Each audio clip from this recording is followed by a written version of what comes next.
Existem duas coisas que a gente precisa sempre pensar: valores e aspirações. O que pra mim é importante e a vida que eu quero ter.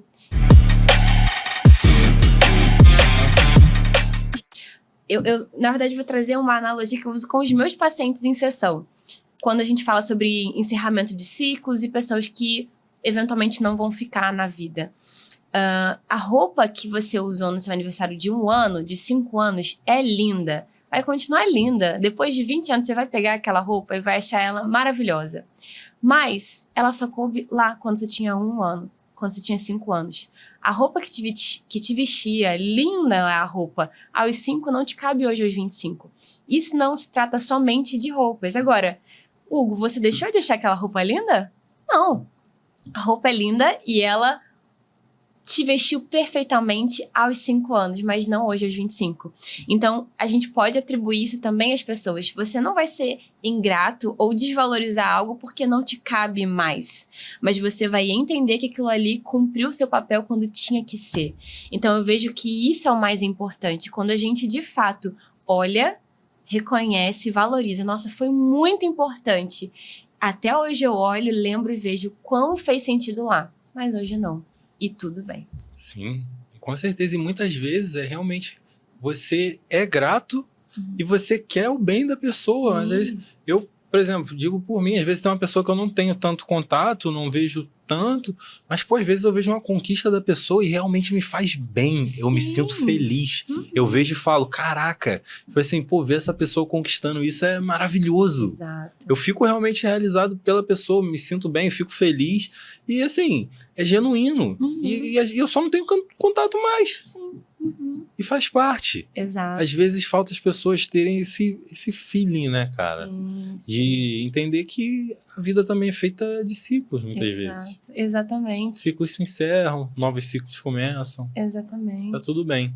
Isso. E até para complementar aqui, existem duas coisas que a gente precisa sempre pensar: valores e aspirações. O que para mim é importante e a vida que eu quero ter. Então, às vezes, o que para você foi importante lá atrás não é hoje. Ou aquilo que para você hoje é muito importante para aquele seu amigo lá de trás já não é. Então, se torna incompatível, sabe? A vida mesmo. E as aspirações, aonde a gente quer chegar, a vida que a gente quer ter, nem sempre vai abarcar todo mundo. Então, evitar desagradar é um erro. A gente vai desagradar. Inclusive, a gente desagrada e agrada pessoas pelo mesmo motivo. A questão toda é não sentir culpa por isso. A culpa é uma emoção que sinaliza a responsabilidade pelo dano. E não existe uma responsabilidade à medida que você mudou, seus pensamentos mudaram e essa pessoa acabou não permanecendo. E o que ela escolheu para a vida dela também não está errado. É algo que ela escolheu que é diferente de você e tudo bem.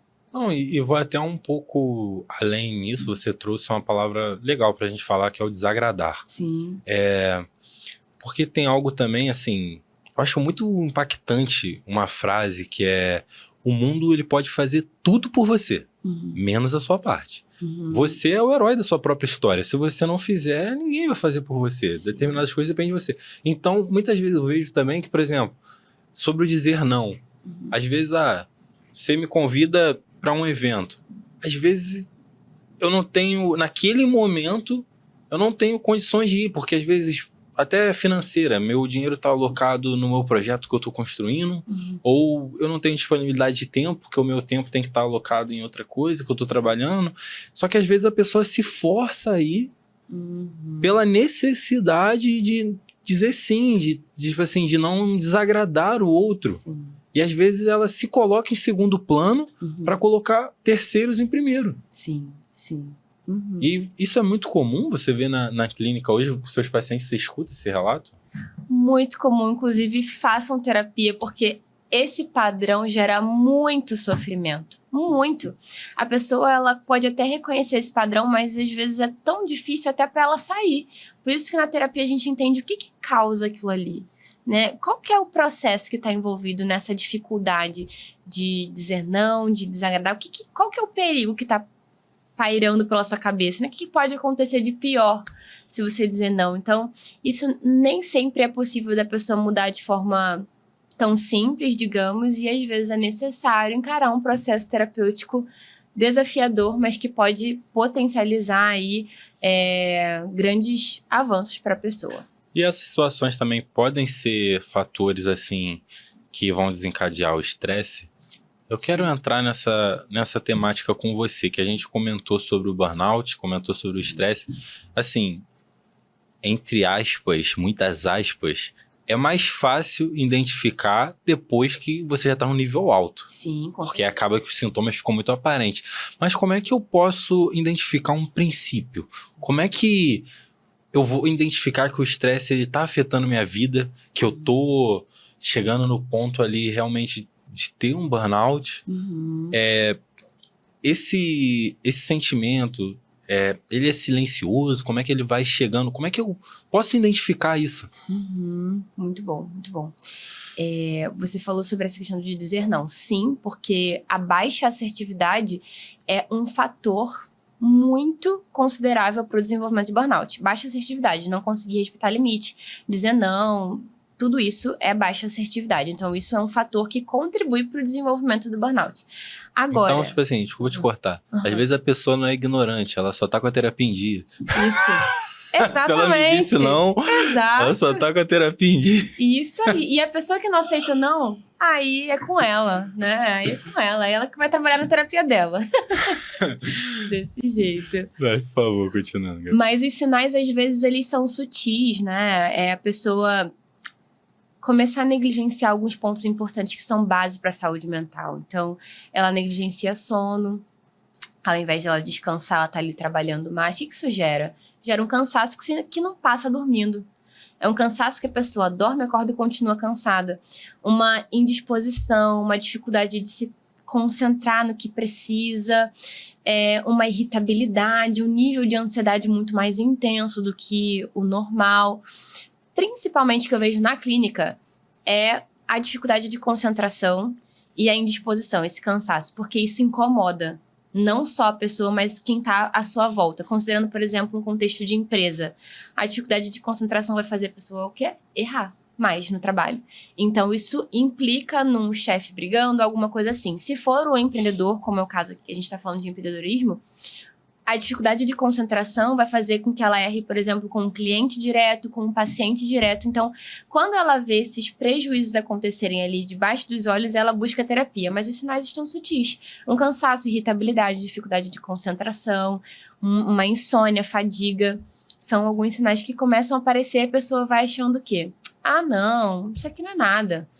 Muito bom você comentar isso, porque, assim, uma coisa que é muito negligenciada hoje é o sono.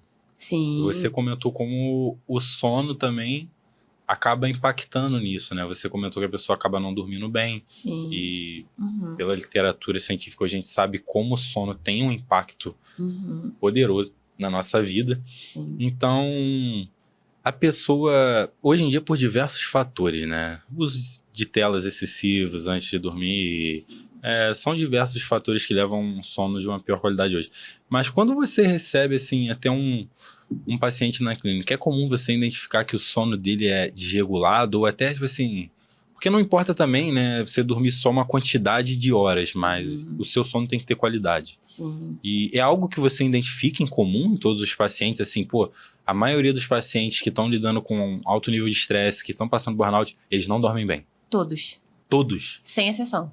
Caraca. Todos. Ou eles começaram a dormir mal por consequência do estresse. Ou eles começaram a dormir mal e por isso desenvolveram estresse. Mas todos têm problema com sono. Inclusive, na sessão de avaliação, é de praxe. Eu pergunto como que é o sono dessa pessoa. Não tem nenhuma intervenção vai ser eficaz, vai trazer o resultado que eu espero, se esse paciente tem prejuízo do sono. Não tem como. Normalmente aí você junta o sono, normalmente quando a pessoa não tem um sono de qualidade, o córtex pré-frontal ele já se torna menos efetivo, por assim dizer. O funcionamento dele acaba sendo prejudicado. E aí você junta com o estresse, um alto nível de cortisol também afeta o funcionamento do córtex pré-frontal. Como é que são as escolhas de alguém que está passando por um alto nível de estresse? Como é que essa pessoa faz escolhas? Exatamente. Afeta muito a tomada de decisão dela? Totalmente. As funções executivas dessa pessoa estão todas prejudicadas. Então, a tomada de decisão, resolução de problemas, a pessoa que inicialmente conseguia resolver os problemas do trabalho, vamos colocar nesse contexto, né, de trabalho, conseguia resolver os problemas, agora não consegue. Tarefas que eram simples, hoje parecem tarefas muito desafiadoras e um nível de impulsividade muito grande também. Então a pessoa começa a ter ali respostas mais rápidas. No caso do burnout, começa a ser uma pessoa também um pouco mais agressiva, arredia. Então tudo isso acaba sendo um prejuízo considerável por conta disso.